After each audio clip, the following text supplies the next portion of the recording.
Welcome to Uriah Heep, the Magician's Podcast. I'll be covering every studio song the band has recorded and every bonus track that I can find.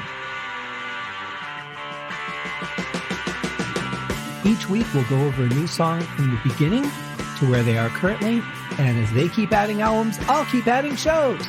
Let the deep dive party begin. In the magic garden, some were singing, some were dancing. Hello and welcome to Uriah Heep, the Magician's Podcast. This is a fan podcast that is endorsed by the actual band Uriah Heep. And I'm never going to get tired of saying that because that is just so much fun. But anyway, yeah, so it's all my my views, my thoughts, my opinions. But, Mick was great at helping me get the show up and running. And as you've heard the last couple episodes, he's sending me clips talking about the songs.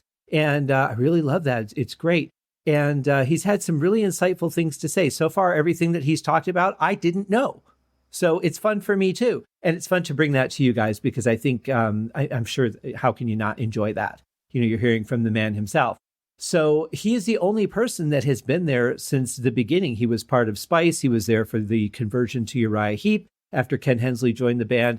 And then obviously all the way through now, he's still writing songs. They're writing a new album right now that I'm very excited about. I loved Livin' the Dream, their last album. I thought it was fantastic and can't wait to see what they've got next. So while that's all going on, and of course the challenges with that are they going to be able to get into the studio in February as they planned? It all depends on COVID. England has gone back into lockdown again, and hopefully that will do it this time so that they and everybody out there can start traveling. Maybe they can start doing some shows again. That would be great. They've got so much material to choose from. And if you guys haven't checked out the 50th anniversary box set, there's a great video of the unboxing that Mick did. And it's such a comprehensive box set. It's got all the albums in it, and it's got some alternates to the artwork and some LP editions, and it's just a really cool thing. So go and check that out. Grab that while you still can. I don't know how many copies were made, but box sets are typically run in limited edition. So make sure that you grab that before it's gone. But today, we're here to talk about other stuff. And before we talk about other stuff, I have to tell you that I want to thank my graphic artist, Scott Ledzinski. I can't speak today, but I'm doing it anyway. Scott, for the artwork that he did for the logo for the podcast. And also my friends at Audionamics. Without Instant Dialogue Cleaner, I do not do a podcast unless I'm a guest. Then the audio is not in my hands. Also, although sometimes it is. I also want to take a moment, as I will on every episode, to thank my brothers in the Deep Dive Podcast Network. We have some really cool people here. And as I've gotten to know them and just found out that not only do I like all their shows, but they're just really cool and wonderful people. Nate and John over at the Deep Purple Podcast, Simple Man at Skinnerd Reconsidered Podcast, a Leonard Skinnerd-based podcast. Then there is Terry T-Bone Mathley at T-Bone's Prime Cuts, Rye at Sabbath Bloody Podcast, who has moved beyond Black Sabbath and is into the Ozzy Osbourne albums now. But all of that is still available. And then, of course, we can't forget Paul, Joe, and David over at Lap of the Pods, the Queen-based podcast. They're doing one album per episode.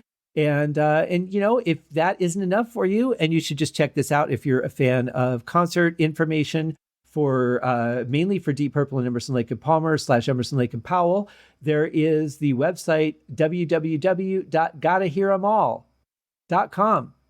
And there is some amazing stories and history there that our dear friend Allegra has put together. So go and check that out.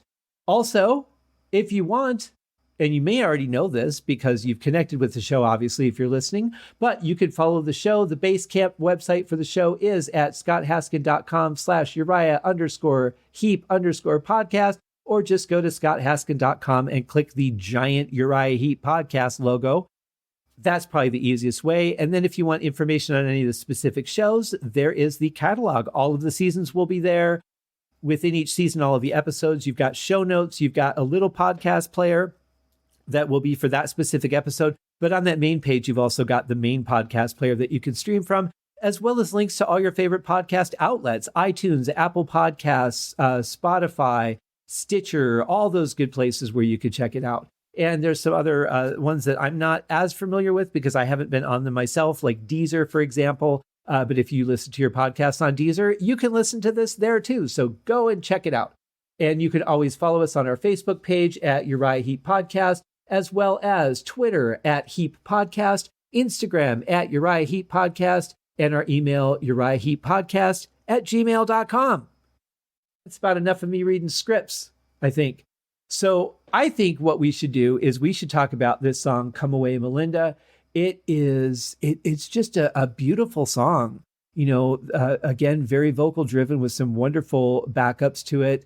And the music is very supportive of it because it's such a vocal driven song. Just a well-crafted piece of music, as you're going to hear. Obviously, I'm a fan of most of these songs. I don't think there is a single Uriah Heep song that I've heard that I don't like. But if we find one, I'm going to be honest about it. But right now we're in the territory that is just like, it's audio comfort food for me. This is the stuff that I've been listening to for more than a couple of decades. And so it's very familiar territory musically, except in the last episode where I was hearing things or not hearing things that my mind was set as being used to. So it's been a very interesting adventure so far. And I'm glad I'm doing this because as I'm showing you guys the song, I'm learning stuff as well. But first, before we go into the song, we got to do this. We got to find out what Mick Box has to say. Come Away, Melinda is a beautiful anti-war song, and it's just one of those songs that is just absolutely fantastic. David and I saw a guy called Tim Rose perform it in an old smoky blues club, I think, in London, and it just resonated big time with us. And we went straight back home afterwards, and I picked up the guitar and we worked it out and we played it, and it just sounded so great. The chord progressions were wonderful, the vocal, the lyric, everything was spot on. So it used to be a feature in our Spice set in the Spice days prior to Uriah Heep. And so it's a bleed over to Uriah Heep. We took that song into the first album because we felt it was just so strong, and it showed our kind of folky side. And David's vocal was just tremendous. I mean, if you don't get chills run up your spine and the hair standing up on your arm, then you're not alive because it's just wonderful. We used to love it. It was a big feature. We used to get 2 stalls in front of the stage and perform it, and it always went down an absolute storm every night, purely because it was such a fantastic song, and it deserved a place on the first album. Yeah, it did, and I'm glad they included it. It's a great song. And it's interesting, it must have been recorded in a different session because I actually have the credits for the keyboards on this are Colin Wood and not Ken Hensley. So I imagine it might have been recorded before that changeover was made. It's a great song, and there's some really interesting keyboard sounds in it as well. It's sort of a string pad almost, I want to say. And it's really reminiscent to me. When I first heard it, I thought that sounds like the keyboard part in Epitaph by King Crimson on the album In the Court of the Crimson King, which is much like this song, is another one that just should make your spine shiver. And this definitely does. The vocal is so haunting, but mixed with that blend of keyboards that are almost sound like they're longing for something. And post-war songs are always difficult because you either flow with it or you don't. And even if you've not been involved in war or not been connected to it in any way, how can you listen to a song like this and not feel like you were there?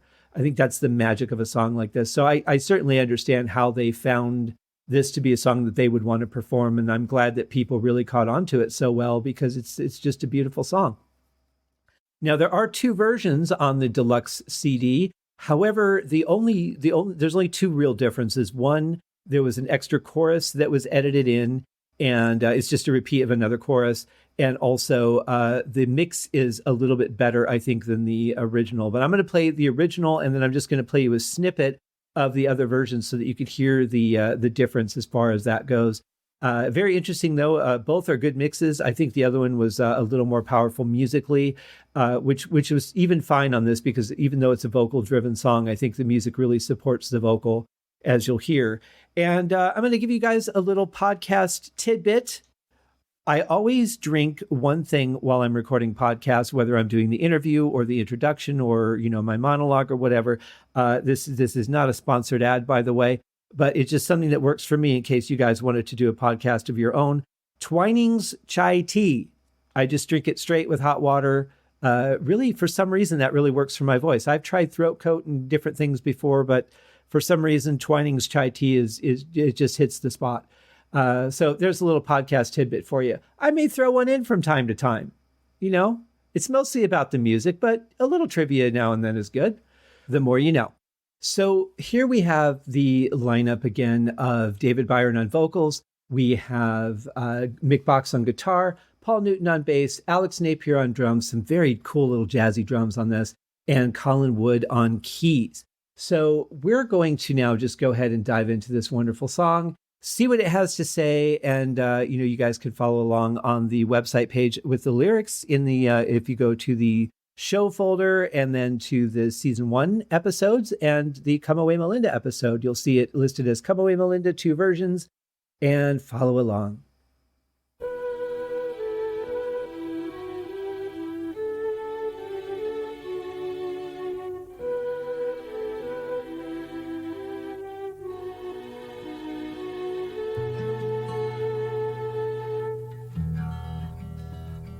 Daddy, Daddy, come and look.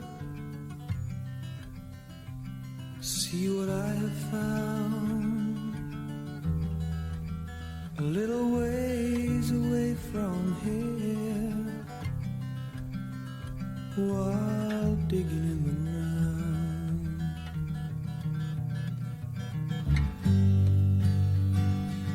Come away, Melinda. Come and close the door.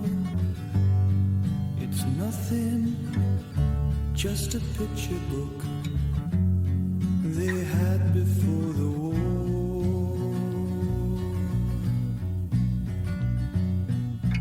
Boy, what a gentle beginning, and everybody is playing very gently. It's a hard thing to do sometimes, especially if you're used to being a rocker. Sometimes it's hard to lay back and really just play with that sort of gentle emotion. But you could hear it in Mick Box's playing. You can hear it with the vocals and the bass there.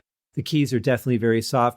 I don't think that's anyone playing flute. I'm going to guess that was a keyboard. I didn't find any credits that showed me that there was a flute player on here. If I missed it, let me know, because I'm not an expert. So feel free to chime in and let me know if I missed something. But I didn't see anybody listed, so I'm going to guess that was probably a keyboard flute. Even back then in the late 60s, early 70s, keyboards were starting to have some pretty decent sounds. Obviously nowhere near what we have today with the samples and everything the way that it's done. But I really love the feel of everything up to this point. It's just very gentle. It's got that emotional side to it. And, coming off of Walking in Your Shadow, which was a slower song, and we felt that sort of gentleness from David Byron's vocal, but also some of that grit. This really shows the wide scope of what he can actually do, because this is some real gentle stuff. And the only other singer that I can think of that had quite that same wide scope would probably be Ronnie James Dio. If you're familiar with his work in Black Sabbath or Dio, or Rainbow, I mean, you know what he can do. But if you listen to him on an album like The Butterfly Ball or some of the stuff that he did prior to Rainbow, you really get a sense that he actually had a much broader range than he showed as he became more popular with the bands that he was in. And David Byron, he's right up there with him. He obviously very versatile and really can deliver that emotion just as much as he can deliver the drive. Daddy, Daddy, come and see. Daddy, come and look. Why, there's 4 or 5 little Melinda girls inside my picture book.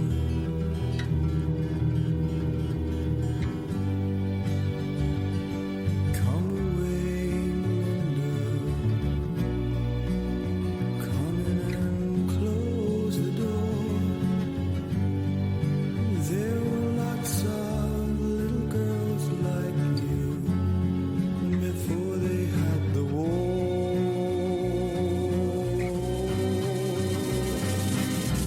What's really interesting about this mix compared to the other mix that we'll hear when we're through this version of the song is how incredibly in the background the music actually is. It's some of it's almost imperceptible. Mick's guitar playing, where he's playing a lot of notes, but it's so quiet that you really only just get a bit of it. You don't get so much of the attack of the pluck of the strings as you get just the sound of them. And then the keyboards and the strings very silent. It really sounds like a violin, I have to say. So whatever they're using to get that string sound is pretty good. And then with David's vocal over it, it's just such a beautiful mix. But here, obviously, we're building towards something. We hear that drums are about to start coming in. And, great bass playing by Paul Newton, too, because he's doing exactly what he needs to do for this song. He doesn't need to shine. He doesn't need to play a lot of stuff. He's really just being supportive in it right now. And that is so important when you're writing or when you're part of a band, to know when to take it to another level and know when to just be supportive. And that's one thing I felt that Uriah Heep has really had over the course of their 50-year career, is a really good balance. They've always gotten a great sound in the studio. This album sounds a little bit different, I think, from the rest of them.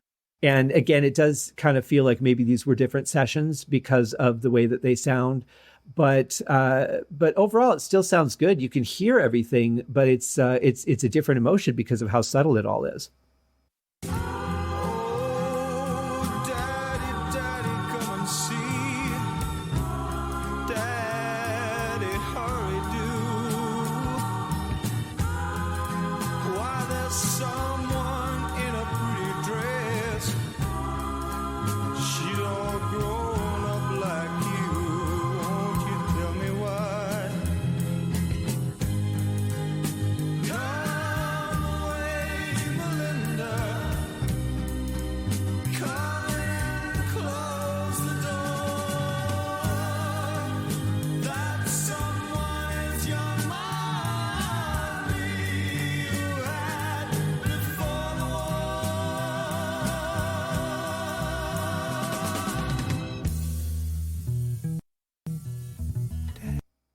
I'll tell you what, if you are a songwriter or an aspiring songwriter, this song is a great song to study because the build is getting bigger.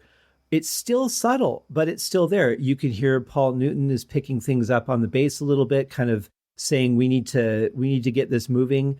And the drums are coming in being a little bit jazzy. And the vocal, though, has remained the same. It's a little more powerful, but it's still that, pleading vocal. It's not heavy. It's not harsh. It's still that childlike innocence to it.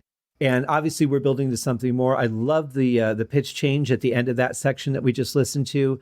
But I think the tendency would be to just keep building it in octave. And he's not doing that with the vocals. He's just changing it, making it more powerful.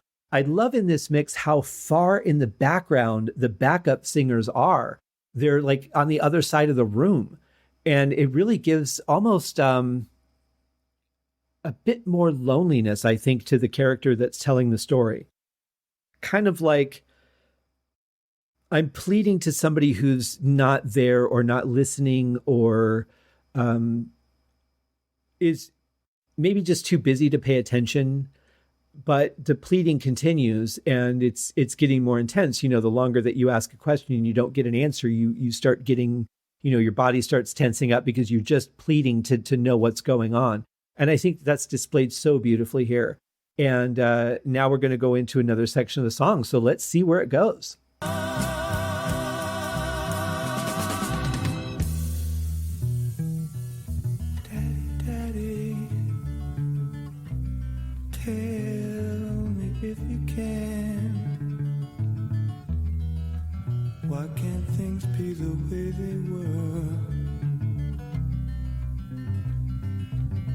Before the war began,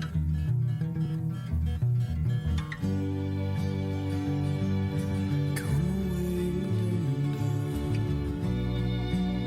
come in and close the door. The answer lies in yesterday. before they had the war.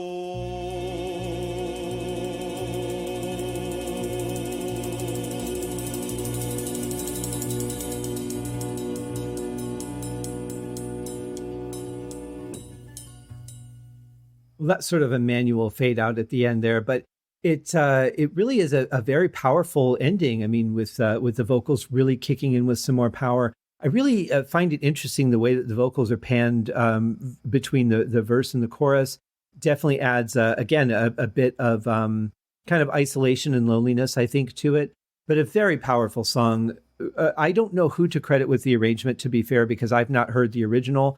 But certainly this version is very powerful. And again, this is just, one that you could study if you want to be a songwriter or even just be a fan of music. So I'm just going to do a quick comparison between this and the alternate version that's on here, which, like I said, for the most part, is just an alternate mix. It had one chorus that was repeated in there to make it a slightly longer song. But for the most part, it's the same song. And just to do a quick comparison, here again is a sample of the version that we just listened to, and then I'll play you the alternate sample. Come away, Melinda. Come and close the door.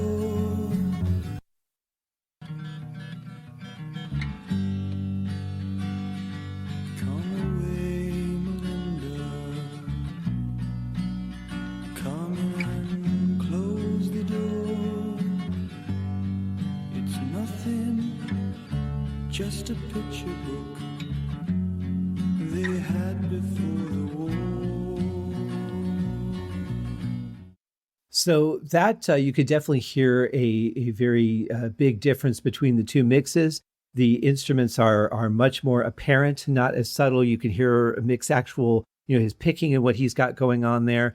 You could hear the bass a little bit better defined, but honestly, I don't know that it really enhances the song. I don't think it plays into the isolation as well, at least not in my opinion. But it's beautiful just to listen to the song, to hear it a little more vibrant for the musicality of it.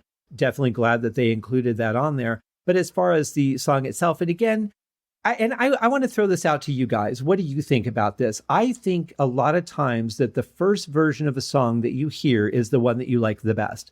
And I didn't have these bonus tracks for years. In fact, some of the songs that are on the regular albums, like the next one we're going to talk about, Lucy Blues, I didn't hear for a long time because it wasn't on the American version of the album. So it tends to be, though, with songs that you hear alternate versions or cover versions of, you most like the one that you hear first most of the time. And I don't know if that's memory association. I don't know if that's just that you're just used to it, and anything that goes outside of what your ears or your brain expects to hear doesn't jive with it because it's not, what your memory is. I'm not sure what's behind it. I don't know the science. But it does seem with myself and with other people I've talked to that the majority of the time that is the case. A version typically has to be really, really stunning to supersede the original for you. But what do you guys think? Why don't you send me a message on Twitter or the Facebook page and let me know your thoughts on that, because I'm sure that you guys have heard Uriah Heep covers. In fact, there was a lovely cover of Lady in Black that was done by Blackmore's Night that I really enjoyed. And, that's one I think is worth checking out. But a lot of times I tend not to like the cover versions. That's just me. I've done some covers, but I really don't do a lot of covers just for that reason. If I think I can pay respect to the original song and maybe do it slightly different, put a little bit of my own twist on it, but keep the integrity of the original song, then I might give it a shot. Unless I want to do something completely outrageous, like I tried to do with a certain Lionel Richie song and unfortunately was turned down by Lionel Richie himself. So I was never able to release it. And it was pretty outside the box, to be fair. So, so I don't know, but this is actually a cover song. So it's interesting that this comes up now because this is a cover song that Uriah Heep is doing from another band. But the first version that I heard was Uriah Heep's original album version. So I don't know. What do you guys think? Send me a message. I'd love to hear your thoughts on it. And that will wrap it up for Come Away Melinda. Such a beautiful, beautiful song. And like Mick said, if you don't feel the hairs standing up on your neck, there's something missing. There just is. Because the vocal is so beautifully delivered. The music is there. Everything is just, it's wow. It's very powerful. So I hope that you guys enjoyed my dive into this song. I will be back in the next episode with Lucy Blues, which is a song I am less familiar with because, like I said, it wasn't one that was part of the album for me. That came much later in my life. But it's a great song. I love it. I look forward to talking about it. In the meantime, feel free to reach out on any of those media outlets if you have any questions, comments, concerns, suggestions. But, I want to hear from you. That's the thing. Thank you guys for joining me. We'll talk to you on the next episode. Cheers. Thank you for joining me on this episode of Uriah Heep, the Magician's Podcast. If you have enjoyed this show, please consider going over to Apple Podcasts or your favorite podcast outlet, leaving a rating or a review. Be sure to subscribe to make sure that you are notified when new episodes are available. Please be sure to share this podcast with your fellow Uriah Heep enthusiasts and anyone who you think would like Uriah Heep, which should be everyone. And if you are so inclined, please feel free to contribute to the Patreon account. And if you are not a Patreon subscriber, you can also pay through the PayPal link on the website listed in the show links below. I would also like to thank Uriah Heep for their very generous support of the show. And thank you guys for listening. We'll see you in the next episode. Happy days!